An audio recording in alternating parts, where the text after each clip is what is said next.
nous défendions partout les filles des Lumières, des Lumières, des Lumières. Un fidèle musulman a été tué aujourd'hui à coups de couteau par un autre fidèle à l'intérieur d'une mosquée. Par un autre fidèle. À 22 ans, il a été victime d'un meurtre islamophobe dans l'indifférence totale des autorités. Ce meurtre n'est pas un accident. Il est l'aboutissement d'un climat de haine que vous laissez prospérer jour après jour. Monsieur le Premier ministre, l'islamophobie tue en France. Cette stigmatisation est orchestrée, alimentée quotidiennement par les plus hautes autorités de l'État. Votre ministre de l'Intérieur, lorsqu'il crie « à bas le voile », utilise des mots qui poussent ce crime. Et je n'ai pas voulu me précipiter dans la mesure où j'attendais des éléments d'enquête. Quand il faut 48 heures pour qu'il y ait une réaction, y compris, on ne l'a pas dit, du président de la République, qui n'a réagi qu'hier après-midi, forcément, les gens se posent la question. Ils se sont sentis bien seuls, les musulmans, pendant 48 heures. Donc le fait qu'il y ait une manifestation de solidarité en leur direction, tout de suite, c'est instrumentalisé en effet par la droite et par l'extrême droite pour taper sur Mélenchon. Mais c'est pas le problème. Tous les musulmans ont peur, monsieur Mélenchon. Il y a une ligne rouge qui a été franchie. Vous voyez l'attentat qu'il y a eu dans le lycée catholique et l'attentat qu'il y a eu dans la mosquée. Tout ça en l'espace de 24 heures. Ça a été fait par deux personnes proches de l'extrême droite qui avaient une haine, alors du côté de la mosquée envers les musulmans, du côté de l'école catholique. Ils s'amusaient à dessiner des croix gammées. Parler de nazis, d'extrémisme, de djihadisme. Il s'en prend immédiatement et exclusivement à une seule personne, qui sera la jeune fille qui décédera des suites des coups de couteau qu'il lui aura donnés. Ce jeune, il était néo-nazi, d'accord ? Il a ramené Mein Kampf au lycée. C'est pas vrai. Il a fait énorme. Mais vous allez le voir, ça a été révélé de toute façon par l'internaute il y a quelques temps. C'est pas vrai, c'est sûr. Mon fils était dans sa classe, vous savez beaucoup mieux que moi. Nous ne pouvons plus laisser passer les discours de haine sur des chaînes d'information continues, où les discours de haine, les préjugés les plus abjects sont énoncés. Tout ça, ça nourrit l'intolérance, ça nourrit le racisme. Est-ce que quand on est ministre de l'Intérieur, on peut prendre la responsabilité de dire à la tribune « à bas le voile » ? Est-ce que ça n'alimente pas un ressentiment général contre la religion musulmane ? Aujourd'hui, devant vous, les yeux dans les yeux, c'est que tous les islamistes, tous, il n'y a pas une exception, souhaitent que les femmes soient violées. Curieux d'ailleurs comme acte manqué, soient voilées. Les femmes sont les premières victimes du racisme et des discriminations, voilées ou pas. Oui, le score est surtout tiré vers le haut par les femmes voilées, vu qu'on a quand même 60% des femmes se voilant souvent, qui ont déjà été discriminées au cours de leur vie, contre environ 40% des femmes non voilées et à peine 35% des hommes. Donc on a bien une dimension genrée, mais aussi liée au port d'un signe religieux. Le tribunal administratif de Lille a rétabli le contrat liant l'État au lycée Averroès. Je pense que jamais un établissement scolaire n'avait vécu cela en France, jamais une équipe éducative, des élèves n'avaient eu à vivre ça, des élèves en pleurs, des professeurs en pleurs, des personnels en pleurs, d'entendre enfin ce que nous clamons depuis 1 an et demi, reconnu par le rapporteur public, aujourd'hui c'est reconnu par la justice.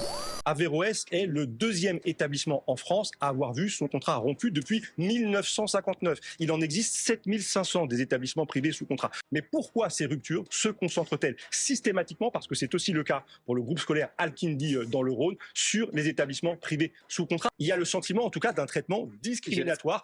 Plus facile de retirer les subventions à Averroès que de les retirer à Bétharram ou à Stanislas à Paris. Non, on mélange pas tout. On ne soupçonne pas Stanislas.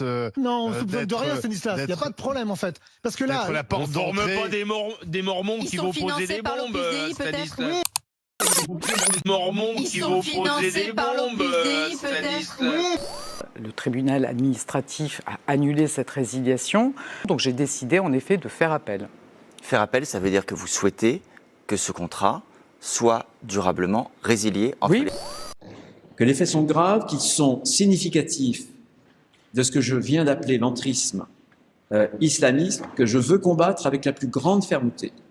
Et le lycée Averroès est pour nous un bastion de cet entrisme. Et lorsque vous avez enfin pris la parole, vous n'avez même pas été capable de prononcer son nom. Que cet individu avait... Vous avez parlé d'un individu, comme on efface, comme on balaie, comme on piétine une dignité. Boubacar Cissé n'était pas un simple individu, c'était un jeune homme, un citoyen, c'était un enfant de la République. Depuis des années, vos discours répandent la suspicion et attisent la haine contre nos compatriotes musulmans. Vous n'avez cessé de les dénigrer quand vous avez osé dire qu'ils régressaient vers leurs origines ethniques, que vous avez présenté le voile comme un étendard islamiste, que vous avez stigmatisé leur foi comme un danger pour la France et que vous avez même proposé d'interdire aux mères voilées d'accompagner leurs enfants en sortie scolaire. Vous n'avez jamais été à une provocation près, n'hésitant pas à lancer « Vive le sport et à bas le voile » devant des milliers de personnes. 180 enfants sont morts le 18 mars, jour de la rupture du cessez-le-feu par Israël. 50 144 personnes sont mortes dans la bande de Gaza depuis le 7 octobre 2023. 1,9 million de personnes sont déplacées, sans soins, sans nourriture, sans aide. La situation se résume en un mot à Gaza, génocide. Génocide, Madame Kallas, dont l'Union européenne se rend complice, en maintenant tous les canaux ouverts avec Israël en violation du droit international, complice par son silence, son inaction. Où est passée notre humanité? Réellement, l'Union européenne sera jugée avec les responsables du génocide et l'histoire nous jugera, l'histoire vous jugera.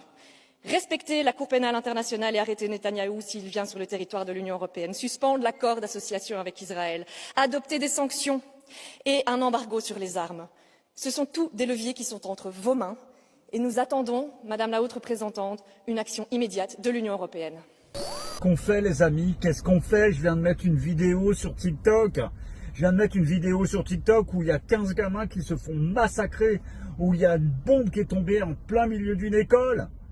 Qu'est-ce qu'on fait? Pendant ce temps-là, l'ONU est en train de réfléchir comment ils vont faire pour donner à manger aux Gazaouis qui leur reste 15 jours à 1 mois de nourriture. Vous faites quoi? On continue à laisser bombarder des Palestiniens, ces 70 Palestiniens par jour qui sont morts sous les bombes. Pourquoi c'est des Palestiniens que vous faites rien? Pourquoi? Si c'était un autre pays, vous agirez tout de suite. Pourquoi? Dites-le. بابا انت سمعني؟ اذا سمعني رد يا بابا. اليوم الرابع لبابا تحت الانقاض، لسه احنا في رحلة التدوير عليه وللآن ما طلعناش غير جثمان عمته وعمه.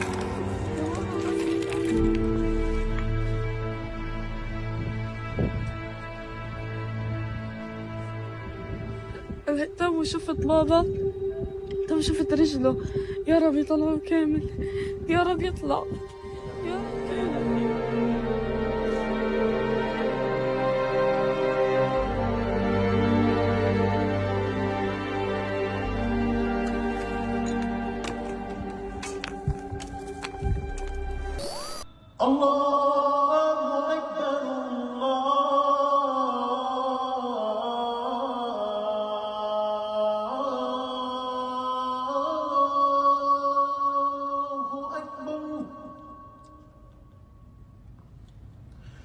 أشهد أن لا إله إلا الله. كل شيء يلزمنا، لا ولا ترامب ولا نتنياهو الكلب هذا ولا مخلوق، الله معانا. C'est Dieu qui a décidé, c'est Dieu qui a voulu, alhamdoulilah, de mourir dans un lieu saint. Donc pour moi, il est parti à martyr. Voilà, il est mort à martyr. On peut dire que alhamdoulilah.